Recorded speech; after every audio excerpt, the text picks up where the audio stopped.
네, 환경과 운동, 수중 환경의 특성과 영향 3부입니다. 네, 이번 시간에는 호흡성 알칼리 혈증에 대해서 이제 공부할 거예요. 네. 여러분들 이 경험은 다 있으실 거예요. 잠수, 그쵸? 그러니까 뭐 연락이 안 되네, 연락 두절, 이런 잠수 탔다, 뭐 이런 거 말고 실질적으로 물 속에 들어가는 거, 그거 이제 잠수라고 하잖아요. 네, 그죠? 예전에는 친구들이랑 저 같은 경우에 잠수를 누가 더 오래 하나 이런 거 경쟁 많이 했어요. 왜냐하면 내가 만약 친구보다 잠수를 오래 한다? 내가 더 남자인 거예요. 예. 남자들은 어릴 때부터 쓸데없는 짓을 이렇게 하는지 모르겠어. 근데 중요한 건 뭐냐면 그 버릇이 안 고쳐져요. 나이를 먹어도. 참 미치는 거지 이게. 그죠? 어쨌든 잠수는 숨을 참는 거예요. 숨을 참는다 이렇게 쓸게요. 예. 숨을 참는 거죠. 그러니까 숨을 참다. 무엇을 참잖아. 욕구를 참는 거거든요. 욕구. 숨을 쉬고 싶은 욕구를 참는 거예요. 그 욕구를 누가 만드냐면 이산화탄소가 만들어요.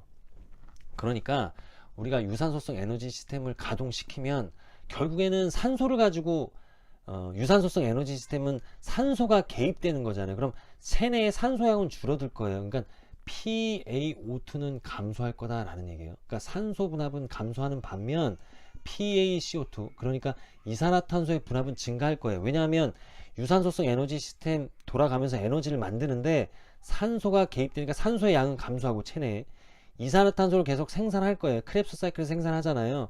그러면 CO2는 증가할 거예요. 그러면 이 CO2가 결국에는 순뇌를 자극하죠. 그게 뭐예요? 바로 숨을 쉬고 싶은 욕구다. 이게 바로 호흡의 욕구예요. 그러면 숨을 참지 못하는 거예요. 그러면 잠수를 못하는 거예요. 그런데 만약에 이 욕구를 그러니까 체내에 이제 이산화탄소가 있는데 이 욕구를 제거한다?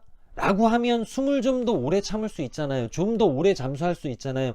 이건 뭐라 그랬어요? 내가 더 남자가 된다니까. 예, 굉장히 중요한 거죠. 그러므로 이걸 제거하면 되는데 이거 제거하는 방법이 뭐였냐면 호기하는 거예요.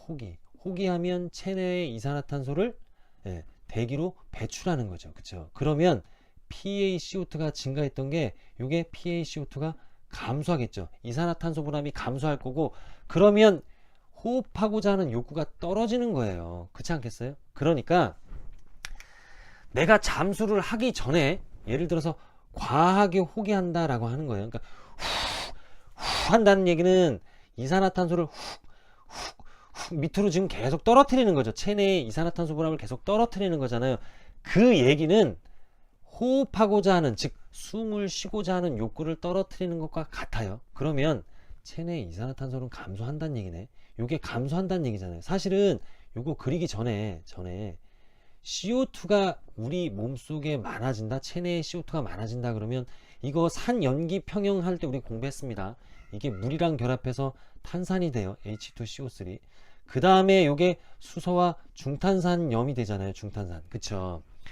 CO2가 증가하면 이쪽으로 반응해요. 그런데 만약에 지금 내가 과호기를 해서 CO2를 감소시켜요. 그럼 반응이 어떻게 돼요? 반대로 가잖아요. 르샤를리의 원리라고 제가 지금 말씀을 드렸었습니다. 그럼 결국엔 수소가 감소하는 거예요. 체내의 수소가 감소하는 거예요. 야, 이거 중요한 얘기네. 그러니까 체내의 수소가 감소했다. 만약에 체내의 수소가 증가했다라고 한다면 그게 산성이다라고 얘기하고 pH가 감소했다라고 얘기하는 거예요. 그러면 헤모글로빈 해리곡선 그러니까 산소 헤모글로빈 해리곡선 있잖아요. 그건 이렇게 있을 때 만약에 산성이 됐다라고 하면 오른쪽으로 움직인다 이동한다. 우리 이미 이거 공부했어요. 무슨 얘기인지 모르시면 순환기 계통 조금 보셔야 됩니다. 만약에 이것과 반대는 뭐냐면 염기성이거든요. 알칼리. 그래서 산염기 평형이라고 얘기하는 거고 그렇게 되면 pH가 증가하는 거예요. 그러면 반대로 움직이겠네.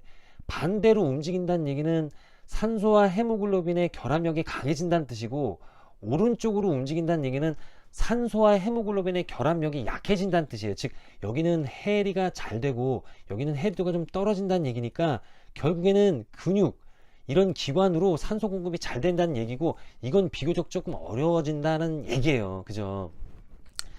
그래서 예를 들어서 우리가 과호기를 한다. 과환기라고 합니다. 사실은 과환기를 한다라고 한다는 얘기는 CO2가 감소한다는 얘기고 결국 CO2가 감소하면 방향이 이런 방향으로 가니까 수소 이온이 감소하고 그렇게 되면 호흡성 알칼리 혈증이 생성된다 라는 얘기예요. 결국에 호흡성 알칼리 혈증은 산염기 균형이 깨진 결과예요. 예, PaCO2 즉 이산화탄소의 분압이 감소한 거다라는 얘기예요. 그러니까 상대적으로 중탄산염의 비율이 증가한 거다라고 보시면 될 것 같아요. 이거 어디서 또 나타나겠어요? 고지대에서도 나타나잖아요. 호흡이 가빠지잖아요. 고지대에서는.